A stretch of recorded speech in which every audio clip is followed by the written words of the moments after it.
ಭಾರತದ ಭೂಪ್ರದೇಶದಲ್ಲಿ 7 ಗ್ರಹಗಳ ಅಧಿಕಾರವನ್ನು ಜಾತಕ ಫಲಸಾರೋದ್ಧಾರ ಎಂಬ ಗ್ರಂಥದಲ್ಲಿ ವಿವರಿಸಲಾಗಿದೆ.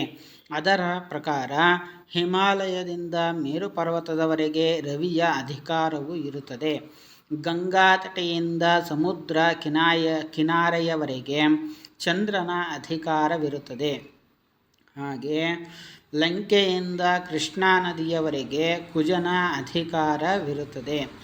ಹಾಗೆ ವಿಂಧ್ಯದಿಂದ ಗಂಗಾ ನದಿಯವರೆಗೆ ಬುಧನ ಅಧಿಕಾರವಿರುತ್ತದೆ. ಗೌತಮಿ ನದಿಯಿಂದ ವಿಂಧ್ಯ ಪರ್ವತದವರೆಗೆ ಗುರುವಿನ ಅಧಿಕಾರವಿರುತ್ತದೆ. ಗಂಗೆಯಿಂದ ಹಿಮಾಲಯದವರೆಗೆ ಶನಿಯ ಅಧಿಕಾರವಿರುತ್ತದೆ. ಕೃಷ್ಣಾ ನದಿಯಿಂದ ಗೌತಮಿ ನದಿಯವರೆಗೆ ಶುಕ್ರನ ಅಧಿಕಾರವಿರುತ್ತದೆ ಎಂದು ವಿವರಿಸಲಾಗಿದೆ. ಅಂದರೆ ಆಯಾ ಪ್ರದೇಶಗಳಲ್ಲಿ ಆಯಾ ಗ್ರಹಗಳು ಬಲವನ್ನು ಪಡೆದಿರುತ್ತವೆ ಎಂದು ಇದರ ಅರ್ಥ. ಹಾಗಾಗಿ ಆಯಾಯ ನದಿಗಳನ್ನು 7 ಗ್ರಹಗಳು ಪ್ರತಿನಿಧಿಸುತ್ತವೆ.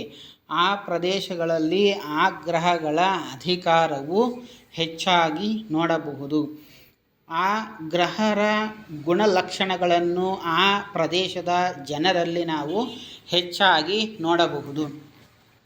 ಅಂದರೆ ಈಗ ಉತ್ತರ ಭಾರತದ ಜನರಲ್ಲಿ ನಾವು ಕೋಪವನ್ನು ಜಾಸ್ತಿ ಕಾಣುತ್ತೇವೆ. ಹಾಗಾಗಿ ಅಲ್ಲಿ ಕುಜ.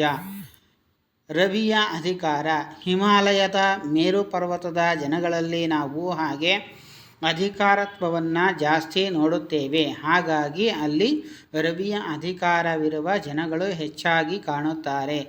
ಆಯಾ ಗ್ರಹಗಳ ಸ್ವರೂಪದಂತೆ ಆಯಾ ಜನರ ಪರಿವರ್ತನೆಗಳು ಆಗಿರುತ್ತವೆ.